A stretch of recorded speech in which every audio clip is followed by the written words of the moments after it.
What's going on, YouTube? So we are still here in Colorado. We are actually on day 5 at our campground. So today is travel day.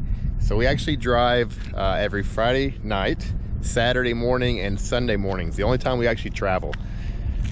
We work Monday through Friday in the RV, so that's when we're at campgrounds Monday through Friday. But today is a hard one because they didn't have a late checkout. So during my lunch break, we actually picked up and moved to just a holding spot, just a parking lot.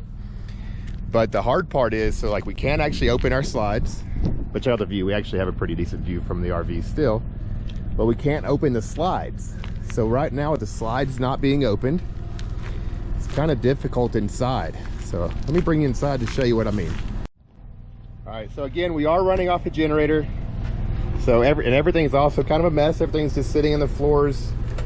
We unhooked very quickly. Sorry, it's kind of dark in here. But we unhooked kind of quickly at lunch just to be able to move the RV. Before we leave tonight, we'll get everything kind of picked up. But here is my work setup. I actually sit in the passenger seat, my computer up on the front dash. And when it's nice outside, I'll leave the windows open so I have a nice view. But today it's kind of hot. And then back here, you'll see Brittany's working in the back. She's on the couch. Normally she has her little table out here with her computer and everything, but since we're all closed up, you know, now we just kind of work with what we got. So one thing we were looking for when we were looking at RVs was we wanted a spot that was wide, you know, whenever the slide outs were closed, because of course for the dogs. So a lot of RVs, I don't know if you've noticed, when the slides are all closed up, you can't move at all. I mean, a lot of them, you can't get to anything. So with ours fully closed up, we still got plenty of room for the dogs. We can get to the fridge, get to the microwave. And like she's pointing at now, we have 2 bathrooms in here. So we're still able to access that front bathroom. So that's a big plus for us, is, you know, being able to access the bathroom. A lot of fifth wheels, you'll see, you know, you can't access anything inside of a fifth wheel with the slides closed up. We did look at those when we first started the idea of moving into an RV, but we wanted to have a little wiggle room while we're, you know, closed up for days like this. So I'll bring you all along later whenever we are all ready to move and roll out. All right, just got off work and here we go. So just got everything set up. Here's our setup from the driver's seat. So every time we get in, I have to get out the computer, and this is going to tell us where we're actually going. I set that address actually not only in my cell phone, but I also set it in our Garmin GPS. It's our RV GPS. Now I set it in both because we have ended up getting to a couple spots to where the Garmin hasn't updated yet. We get to a dead-end road and it's like we're supposed to be going straight, and it says turn left. Either a left or a right turn. There's no straight. So since the Garmin hasn't updated yet, the Google map is always normally updated, so it'll at least get us in the right direction. Now the big difference being the Garmin GPS, it has the clearances, so it knows how tall we are, it knows we can't make U-turns, it knows everything about being in an RV. Google has no idea.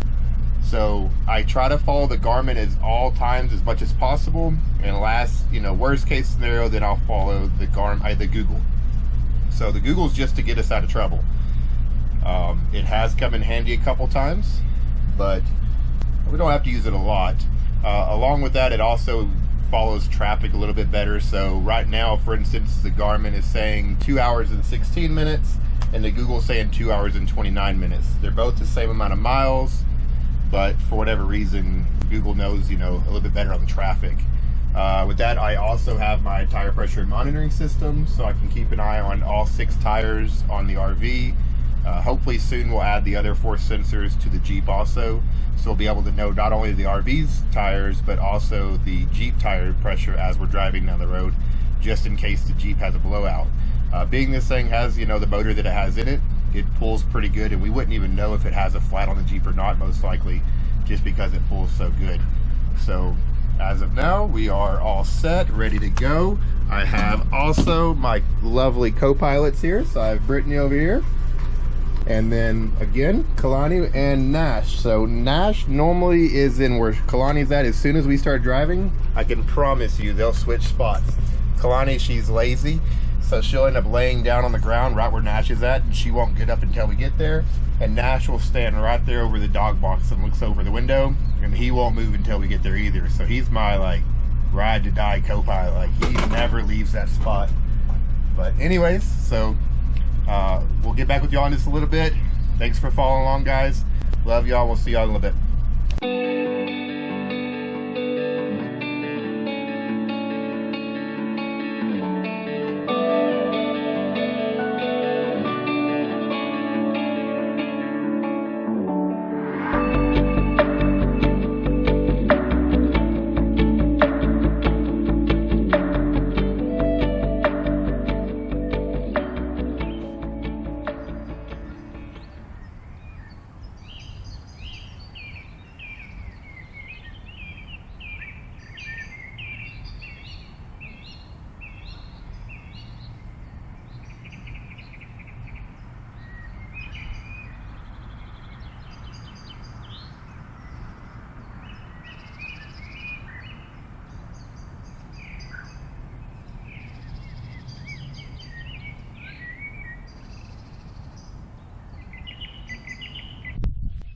Good morning, YouTube.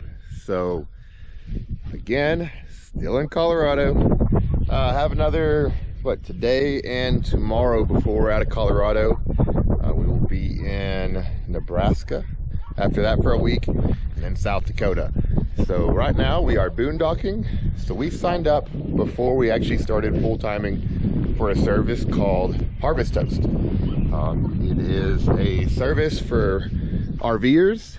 So you are able to pay a yearly fee, and after that you get to stay at wineries, breweries, farms. There's museum places.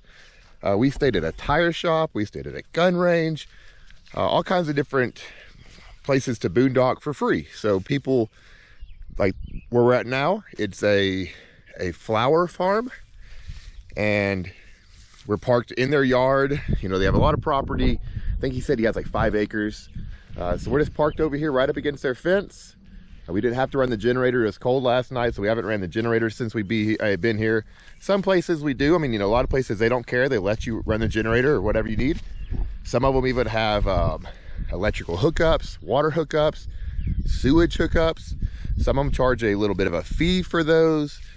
But for us here, you know, no fee, it's free. But what we try to do, and what they encourage you to do, is spend something when you're there. So like whatever they offer, whatever they sell, you know, contribute to that. So whenever we got here, we asked them, you know, what did they have? They had farm fresh eggs. So we purchased, you know, a dozen of their farm fresh eggs. We've stayed at places, you know, they had beef. So we bought beef. We've stayed at places that bought honey or anything, you know, a gun range. We went shooting. But yeah, so whatever they have to offer, you know, we try to pitch in a little bit towards that, you know, because again, they're offering their services for free. They don't get paid to do this, but it's just a way that they can make money by selling whatever goods they have. So we've absolutely loved it out here. Came in with a beautiful sunset. Actually didn't get that, you know, on video because we were kind of really late getting in last night, but it's been a great morning so far. It's a little cool outside. Believe it or not, it's a week from July, and I mean, I think we're in the RV right now. It's like 60, so we're loving that. We missed the cool temperatures, but definitely, you know, we'll take you along today and show you where we're headed. But stay tuned, and we'll keep you up to date. All right, guys. So morning routines. Every morning, doggos get fed. Nash, she's normally the first one to finish his food. Kalani, believe it or not, big old giant Rottweiler. She's so vicious, but I think she eats one little piece at a time. She is the slowest eater in the world. She is not that big ferocious Rottweiler that everybody's always scared of. She's actually a big sissy. But yeah, so morning routines every day. Get up, feed the dogs. When we're boondocking, we will, of course, get the, you know, the RV doesn't really need a lot put away, so it's more or less just like closing in the slides, Brittany, she's one of those that we can't do anything until the bed's made. So the bed is made, brushed our teeth already, and that's our routine before we get on the road. So here we go.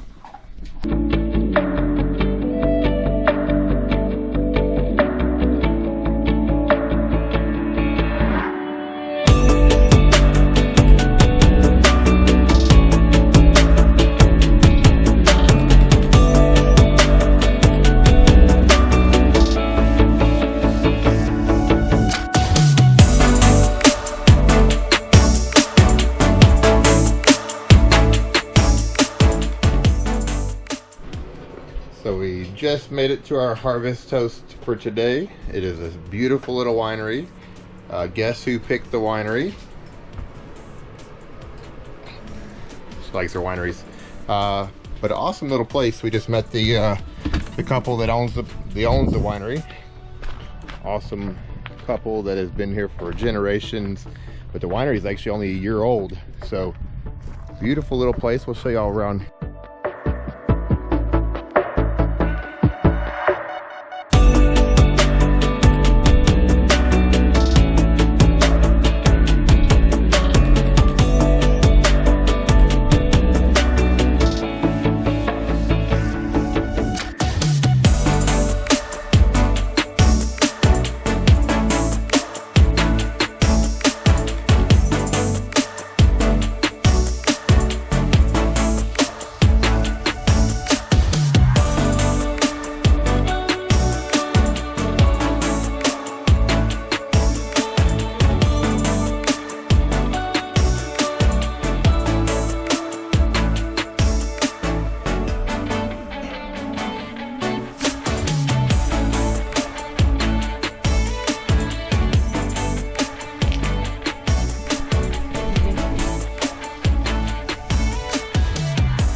Hey guys, we had a great time at the winery, but we wanted to end this video off saying thank you so much for everybody that watched the last video, everybody that subscribed and liked and commented on the video. We very much appreciate it. Hopefully these videos will just keep getting better and better. We're new to this YouTube stuff, so again, we want to say thank you so much for that. And don't remember guys, don't just dream about it, get out there and do it. Until next time guys, we love you. We'll see y'all later.